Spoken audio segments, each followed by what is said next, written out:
Hello, welcome to Turbatov. Today we're in another iRacing video. Better late than never, right? This week I'm free, and last week we raced the final week of the 991 Cup car as the main Porsche GT3 Cup car in iRacing. So yeah, after this there won't be any more official racing with this car. So this is a farewell video of 4 races I did throughout the weekend. This is the first race. I was feeling pretty excited. I had decent pace. I feel like oh my god, this was the first car I bought when I entered iRacing, together with the Nürburgring. That was a choice. I I didn't think it was good at the beginning because both the car and the track were not fitted for a rookie like me. But together we grew, together we competed.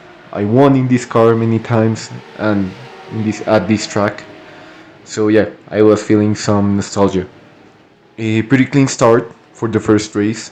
No major incidents. Maybe a few spins at the back, but nothing too serious. I felt pretty good, as I said. I think we were going to have a pretty good time, pretty good results, gain some I rating, which we needed after a weekend at Long Beach, my favorite track. um, this car is, as I mentioned, and that's one of the things that made me love it. It handles, it requires a special technique. It's not just, braking and accelerating, but rather you have to be careful with trail braking. You have to be careful with locking the tires. You don't get ABS, you don't get traction control, and that's what makes it fun. It provides good racing as long as you know where that boundary is and you're able to get close to it but not cross it, because after that you're gone. There we go through the first chicane, well, the last part of the track. We're fighting for P5 or P4 if I'm not mistaken. I feel pretty confident in this car. It is a track I've driven, well, the first track I bought also. Uh, I, I think that this was a proper farewell to this car, where it should be raced, like it should be raced. You can get really close to the car in front when braking, and that's why it provides amazing races. You can brake as later than you think, as long as you keep it on track and you're able to control it, know where it's going, put enough weight on the front of the car, rear engine, rear wheel drive. You're going to feel a weird mix of understeer and oversteer, but as long as you're able to, just dance your way through it, just like I did here through turn one. Turn one, hardest corner of the track, and maybe one of them of the hardest corners in the whole service. Because you have to brake and turn at the same time. It is a pretty long braking, so you have to be careful with it.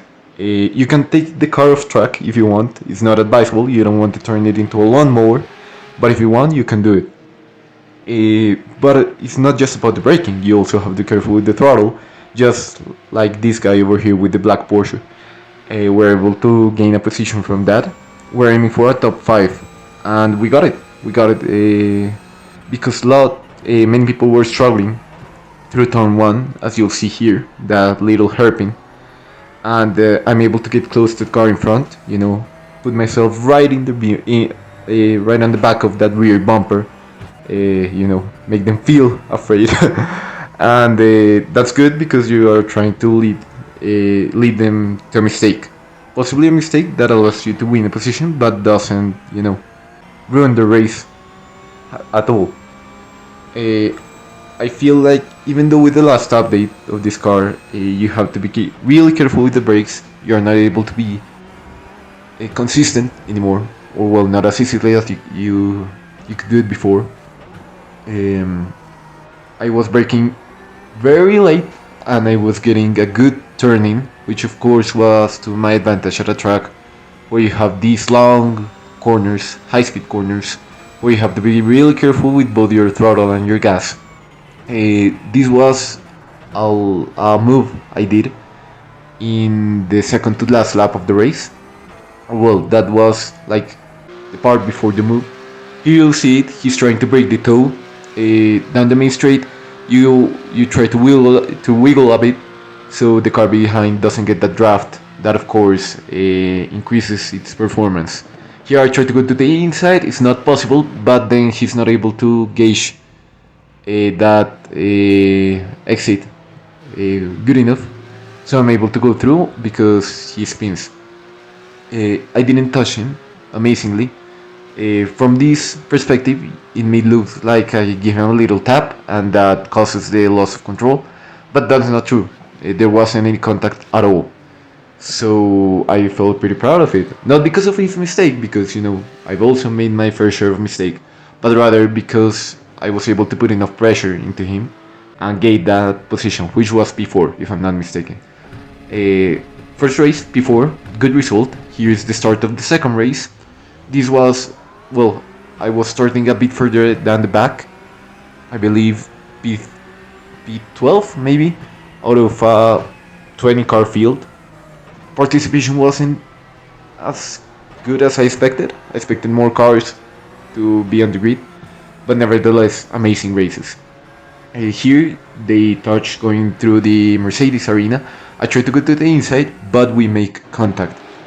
That was unfortunate. I should have braked. That was my mistake. But I mean, the correct thing was to brake. But during that moment, I was trying to just stay as close as possible to the car in front. Try to lose as little time in those incidents, and I was able to keep my car on track at the very least. You can see how this car tries to go up the inside. He doesn't make any contact. This guy understands what this car is about and what racing this car is about. You just want to stay right on that back bumper, putting pressure on your opponent, just so that sooner or later you are able to send it through the inside or the outside, depending on the corner. You can do that through turn 1, through the Mercedes arena, also in the back straight. You can do it everywhere, and that's what's nice. You can have amazing battles in this thing. That's something I'll miss. Here, we have a little bit of a scary moment with that car. He reverses. I thought, hey, should I go through the inside or through the outside? I didn't know what to do. And a few laps later, I followed him with that mistake. But luckily, I'm able to quickly reverse and check that there are not any cars coming, so I don't ruin anybody's race. And this car was trying to get ahead. He was fighting for position. He goes down the inside through the main straight. It was a matter of who's braking later than the other. And luckily, I was able to hit my brake marker just in time, so I was able to regain that position and not lose anything anymore. While trying to do some spirited driving, I did this mistake. I lost it, exiting the Mercedes arena, and I lost a couple of positions there. I believe I went from P6 to P8, and sadly I was not able to regain those positions, but we had a decent result after that. Here I was qualifying for the third race, and this was totally intentional. I was trying to hit my tires and my brakes. Don't blame me, that's a technique professional drivers use. Now, here we have a problem. Going into the third race, this is what you see.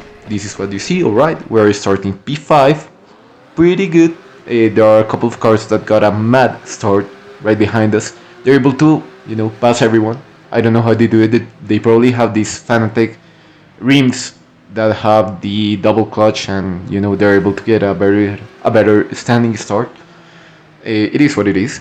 I was going to fight as hard as possible. I mean, this is what you're seeing right now. I was just trying to send it down the inside, be gentle, trying to not tap anyone, but if I do it lightly, friendly start, good start. I was determined to get a good result, but during that exact moment, something in my mind changed. And I went from seeing that, what you just saw, to seeing this. No! I am awaited! I am awaited! Yeah, that was me during that moment. The thing is that Mad Max mindset could be a little bit problematic. You'll see what I mean here. I try to go down the inside through that hairpin, the bank turn, and I'm not able to complete the move and rather, took that guy out. The thing is, even though I had lots of positions to regain, I felt pretty good in the car and I was excited to make a comeback. I knew this was probably my last race in the 991, so it was, you know, Mad Max mindset. Here we go through the inside of the car we spun, sadly. He tries to make a comeback. We are in this three car pack, that little train, or everyone drafting, trying to get that draft. And I'm able to just, move aside. Those two guys make contact exiting turn 1, and we're able to regain that position, which, if I'm not mistaken, was P6. Sadly, a little bit later, I got disconnected from the race due to server issues. When you're racing online, you have to be, you know, capable of facing those type of issues and contingencies you don't have in real life.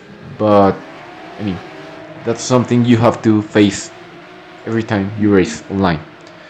Uh, Thank God that wasn't my last race in the 991. This was going to be my last race. Not the cleanest start. I make a bit of contact with those two blue Porsches, the Proton Dempsey Porsche on the right, going off track.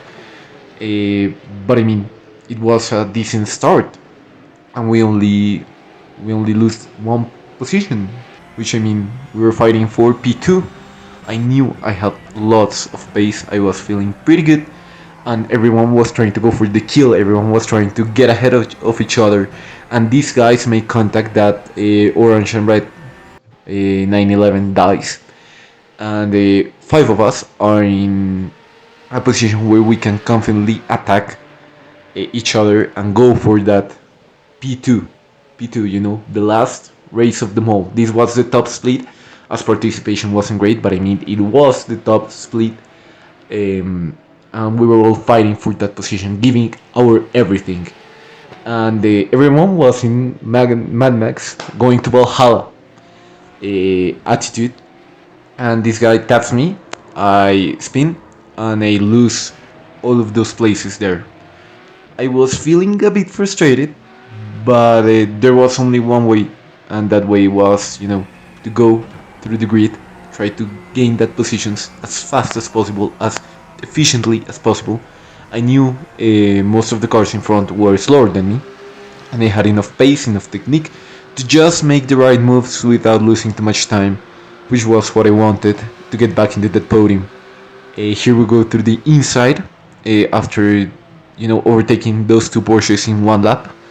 I was, going, giving my 100%, giving my everything, trying to regain all of those places lost due to that collision. This guy, well, this was a bit of a scary moment once again. He lost it. I go through the outside. I'm able to avoid any contact, but we end up, losing a couple of places there. But then I'm able to regain them without losing too much time and without too much trouble. I'm able to go dive down the inside of the last corner, finding that white Porsche for P6 or P5, P5, now that I remember. And I'm able to just outbrake him, just get that brake marker right, get that exit right, so that I'm able to have a better speed, better exit, and take those positions, which I already have. We're able to pass P4, that blue Porsche there, and we're getting close to P3, fighting for the podium. I had enough pace, I had enough skill, enough aggressiveness, enough. I was willing to do anything to gain that podium, but sadly, I ran out of time. With one more lap, maybe, just maybe, I would have been able to finish on the podium. Nevertheless, it was an amazing weekend. I had a blast. I love this car. I'll miss it. When this video comes out, I'll probably be testing and making another video on this car's successor, the 992. But this was a proper farewell to the 991. I had lots of fun. I hope you enjoyed the video. Hit a like, hit the subscribe button, and hope you have a great day. Bye bye.